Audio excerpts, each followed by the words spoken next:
Hey guys, welcome to the channel. My name is Aleks and today we're going to talk about the Cartier Santos.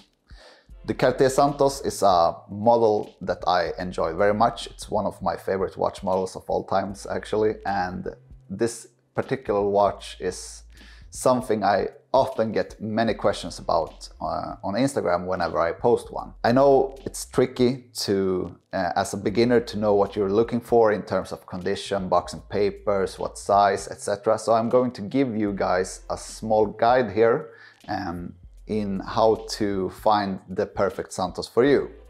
And we're going to focus in this video on the Santos Carrée, which is the first version of the Santos that was introduced back in 1978. But I'm also going to mention a bit about the Galbée and the main differences in characteristics between the two watches. So let's start out with comparing a Santos Carrée and a Santos Galbée from the front to see the differences. The main difference between a Carrée and a Galbée is that the Carrée is more square in its shape, while the Galbée is more rounded and curved in its shape. Since I said there's many different versions, we have the Carrée only comes in automatic, okay? So it's always an automatic movement in the Carrée. While the Galbée can be, it's most common to be a quartz movement, but there are also automatic versions. And I won't deep dive too much into the Galbée since the Carrée is, in my opinion, the better looking one, but I know not everybody agrees, so we'll talk a bit about both. The Carrée in the large versions, because this is also a point we will only talk about the large versions here and not about the latest versions. The Carrée always has the date at 3 o'clock, okay? While the Galbée, for the quartz versions, it always has the date at 6 o'clock. So, easiest first tell is the date position. 3 o'clock Carrée, 6 o'clock Galbée. And when you turn the watch and look at it from the side, you see that the Carrée has a case back that is building out a bit, while the Galbée has a flat case back and it's also curved to follow the wrist better. So that's basically the two biggest differences in the characteristics of the Carrée and the Galbée. So when you're going to buy your Santos watch, you need to decide upon which metal you prefer. You can find the Santos in many different types of metal, from steel to two-tone, yellow gold, platinum, white gold, etc. Never rose gold though. And this is the first decision you have to make. Do I prefer all steel? Do I prefer two-tone? Or do I prefer yellow gold? All right. So the first and most important thing when you're going after a Cartier Santos is the condition. And I can't stress this enough. The condition is everything to me, especially with this watch model, and I'll tell you why.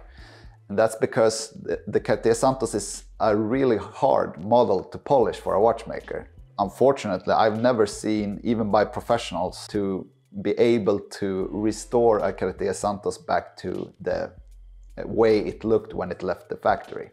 So your main objective here should be to find one that is unpolished, or at least as close to the unpolished factory specifications as possible. How do I know if the watch is unpolished? I'll show you here some pictures where we compare an unpolished crisp example and a polished not so crisp example to give you an understanding. So what's important is the case, the bezel and the bracelet, all right? And for me, the most important part of the watch that should be in as close to factory specs as possible is the bracelet. And why is that? It's because you cannot deconstruct the bracelet all the way and properly polish it as it should be. The case is a bit easier to polish the correct way, and the bezel is more or less, should be at least, a no-brainer for most watchmakers to make it look good. But unfortunately, we see some terrifying examples out there. So let's start with the case and the bezel. So here you can see a crisp, unpolished example with nice beveled edges, crisp brushing, and a bezel that is flat in its surface with soft rounded edges, right? And here on the other hand, you can see an example that's very badly polished. You see it's very soft around the edges of the case. The bezel is totally rounded and it's just a complete disaster, right? And here we can see a factory unpolished bracelet. I'll give you one tip here. The screws is a pretty easy tell on the Cartier Santos to see immediately if the bracelet has been polished poorly, and the screws should always be polished, all right? Many examples out there, the polisher don't cover the screws when they polish the bracelet, so it gets all brushed, and that's not how the Santos is supposed to look like. So that's the first thing that's easiest to tell. Are the screws polished? Good, then we are heading into the right direction. If the screws are brushed, then you should not consider that specific object, in my opinion. But it's a bit more tricky than just looking at the screws. It's easiest to see on this picture. Here we have an unpolished bracelet compared to a polished bracelet. I don't mind if it's scratched up a bit. I prefer it that way rather than having it over polished. So condition is everything regarding the Cartier Santos, in my opinion. And then we have to talk about box and papers. Box and papers are something that I almost never care about, because my main objective is to find a watch that's in the best possible condition, okay? But I know many of you like your box and papers, and here, I mean, if you want to pay a premium for that, be my guest.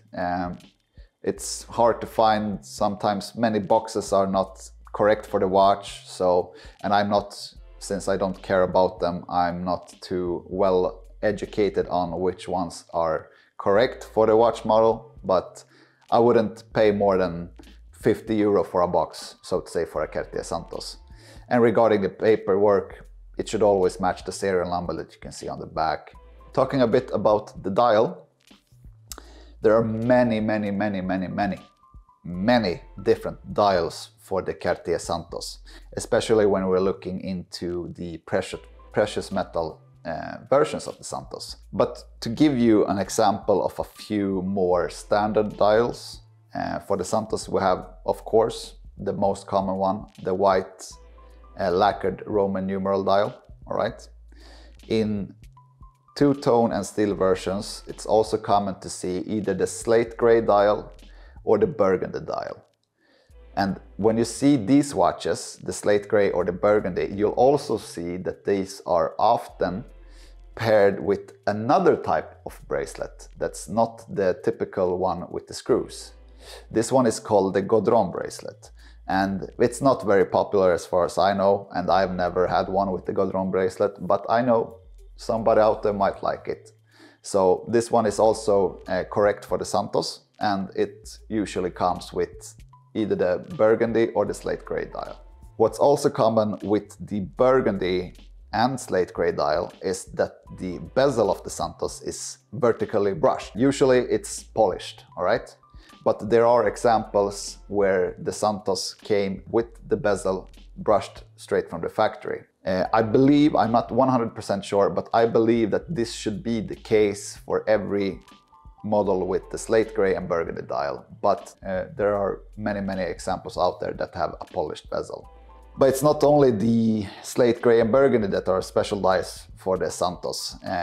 When we're looking at the Carrée, we can see many different dials that are diamond set in black, gray, cream. We have stone dials, we have pavé dials, which is personally a favorite. And for the Galbée, we have many different, more standardized types of dials, more limited editions and stuff like that. I won't deep dive into those because there are too many versions of the Galbée dials. So this leads up to the price. You need to decide for yourself if you want to pay maybe a couple of bucks extra to get one in good condition, or unpolished condition in this case, or if you want a watch that's more shiny, looks more new, that has been polished in the past. And I'd say the current price range of the Santos Carrée starts at around 2,500 euros. for both the stainless steel version and the two-tone version. What's important here is that you can find Santos watches cheaper at auction houses. So if you want to get the best possible price, buy it from an auction house, but be sure that you have done your homework. If you don't like to buy like I do from auction houses, you should consider buying it from a dealer with a good reputation. But keep in mind, you'll probably pay a couple of euros extra. Rest assured, if you buy from a dealer with a good reputation, you'll be in good hands. They'll take care of you with your questions, etc. I'd say this is the current state of the market. If you want an unpolished two-tone Cartier Santos full set, you'd pay around 3.5 to 4k euro.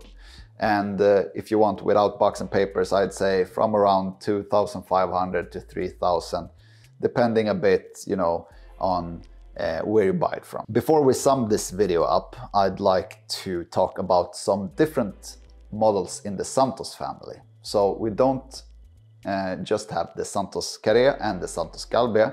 We also have a couple of different versions that should be considered.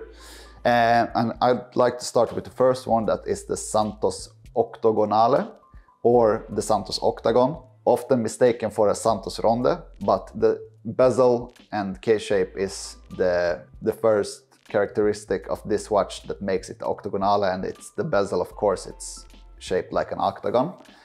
These are very nice, a bit smaller in size. The large version is 30 millimeters.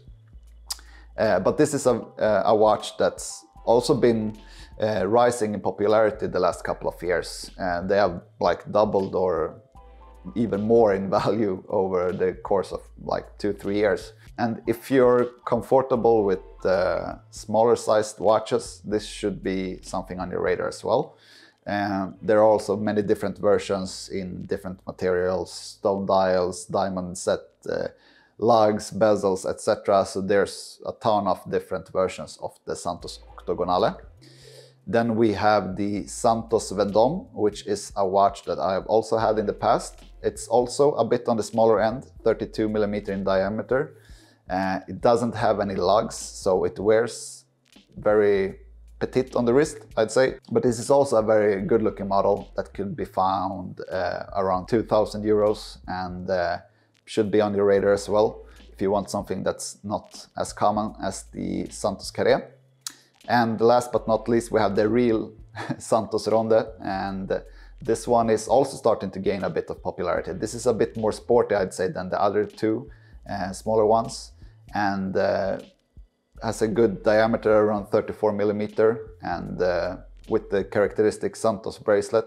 So I'd definitely look into these as well. Last but not least, I'd like to show you some crazy Santos models that I've stumbled upon on Instagram and on different auction houses, and let's go through them here. We have a really and probably unique piece of Galbée that's called the rotation inverse, I think, something like that. And as you can see here, the dial is mirrored and the watch actually goes counterclockwise, which is something I've never seen and didn't even know this existed until Time by Raf at Instagram showed his piece for the public. And yeah, I mean, super crisp condition and just a unique watch that, I mean, moves counterclockwise. So it's a bit of a mind fuck, excuse the French, to see this one in action, but I definitely check out Raf's Instagram to see this piece in motion. Then we have two special watches that Amsterdam Vintage Watches had listed a while back. It's the Santos Octogonale, and the first one has a agate stone dial with a sapphire and diamond bezel, also with sapphires in the bracelet. And this is also a characteristic of the Santos that I think looks so damn cool, is when they put stones in the bracelet instead of the screws. I think it's just super cool. They also had this one in yellow gold with a ferrite dial that is also a hard stone with diamond set bezel and diamonds in the end links. They also had a very cool Carrée listed a while back with Omani Khanjar dial. So this was for the Sultanate of Oman, and with the logo on 12 o'clock and Cartier at 6 o'clock. And these ones are also super rare and collectible. And let's finish off with the star of the show. That's a piece that I had the chance to see in real life, and I was very fortunate because I don't think there are more than maybe a handful out there of this one. And it's a full platinum Santos with factory set diamond dial pavé. This one is totally amazing. I was lost for words when I saw it in real life, and I mean, that's for me the ultimate Santos grail. Alright guys, thank you for tuning in. I hope you enjoyed this video. Remember, when you're hunting for a Cartier Santos, that the condition is key. I hope this video was helpful and that you enjoyed it. And please let me know in the comment section if you have any questions. I'll do my best to help you out. And if you liked the video, don't forget to leave a thumbs up and subscribe to the channel. Thank you. Bye.